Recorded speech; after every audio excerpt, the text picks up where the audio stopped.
helplessly hoping her harlequin hovers nearby, waiting a word. Howdy folks, how you all doing? Well, I hope you're all having an epic day. Well, for today's delight, we are on Outpost in a little tier 6, the T-34-85M. Yep, that little Russian medium tank. The T-34-85M is one of the, in my humble opinion anyway, it's an epic tank. It really is a decent tank. It's a good all-rounder. It just does the job, do you know what I mean? No questions asked, has a bit of armour, which is sloped quite well. It's got a fairly decent cannon, pretty decent mobility. Well, it is Russian. What do you expect, you know, at the end of the day? So, you know, sometimes you've just got to Rambo it and go for it. All guns are blazing, and every now and again, it just works. You know when you get in them games and you think, oh, there's no lights. I'm a medium. I've got fairly good mobility. Could I possibly go and do a bit of spotting for the team? Well, not all the time, granted. I'll give you that one. But if you have a little bit of map awareness, you can decide when it's right to just go for it and try to spot for your team, which is exactly what I'm going to do here. So you'll just have to watch and see what happens. Yeah, I know, but cross pub matches, it's every man for himself, or woman, of course. But you kind of get my drift, don't you? Well, keep watching and you'll understand exactly what I'm banging on about. So, whilst we watch the gameplay in the background then, I've not really said much about this new update. This is just about upon us, patch 1.20.1. And as I say, I've not really talked about it much. And I've done that on purpose, really, if I'm being honest. You see, my take on it is very, very simple. You've had all these content creators, you know, the Quickie Baby, Klaus, Skills for You, Des Games, all the big hitters, you know. And I'm just small fry, as you can see, with only 90 subscriptions. But I'm grateful and thankful for each and every one of them. So thank you to all of my subscribers. Well done, you. Let's get it up to 100. See if we can make 100. Hint, hint, nudge, nudge. How's your father? But as I say, I don't really bang on about things like this much, unless it's something that kind of just incenses me.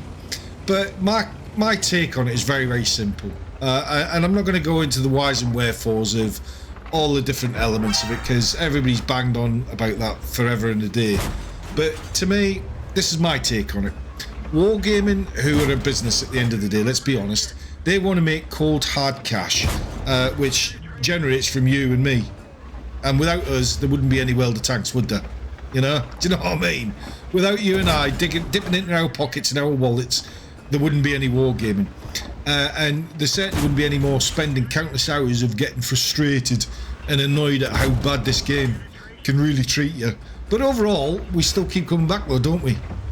Do you know what I mean? I mean, you know, I've had my times on this game where I've just wanted to throw the towel in. Numerous times with the RNG and just the matchups is sometimes it's just beyond a joke, and you just think, well, you don't even think now, you just think, oh yeah, here we go again, let's quickly get this game over so we can move on to the next one. Hopefully the next one will be a little bit better than the last. But you know, as I say, at the end of the day, wargaming, they are a business.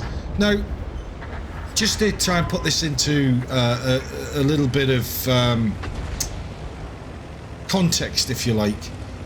I used to play on the console, as you know, and I played on the console for years, racked up about, I don't know, it was about 85,000 or 90,000 battles, whatever it was. I don't know. Can't remember now, it's been so long since I moved over to the dark side. And I remember when wargaming on the console side, they brought in new crew skills and perks onto the console, and everybody at the time, I remember it vividly, was jumping up and down, having a hissy fit, throwing the toys out the pram. And it actually went ahead, and on all the players on the console side of it now play with the new crew skills, along with modern tanks. And if you haven't seen it, there's two modes on the console. You've got the World War II mode, and you've got like a modern day tank mode. So obviously they're separated, and they've got numerous maps on the console as well, as you're probably already aware if you haven't already tried it. I was never really into the modern tank mode. It was not something that ever really appealed to me. I was more your World War II, and I quite like that side of things, in all fairness. But does it appeal to new players these days? I don't know. I mean, Wargaming on the console side again brought in a thing called Hot Wheels, where your tank was sat on a yellow plastic track type thing, and that was your garage. And then another one that was in the Amazonian jungle sat in a wrestling ring. And it blew my mind to the point I thought, this is just getting ridiculously stupid now. But they went ahead and they done it. And they brought out a cartoon theme, so all your games were in like a cartoon. It was like bloody Mickey Mouse. It was garbage. Thankfully, with everybody coming together and saying, we're not having this, we're not doing this, we will boycott your game if you don't change this. And within 24 hours, Wargaming actually changed it back to the original of how it used to be, graphically I'm talking about. So I think that this new update, I guess, is going to be along the similar vein as the new crew skills and theme as the console, or not far away from it. But let's be brutally honest, Wargaming are listed as $1 billion company. Do you think they really give a monkeys of what we think? Well, they may say they do, but as I'm sure you'll all agree, they don't. We're small fry, they've made their money now, they don't really care. But we'll just have to wait and see what it's like. Hopefully it'll be good, and if it's not, then hopefully they at some point will change it to be a bit more suitable. I don't know. Time will tell. We'll just have to wait and see and just suck that egg when it comes into being.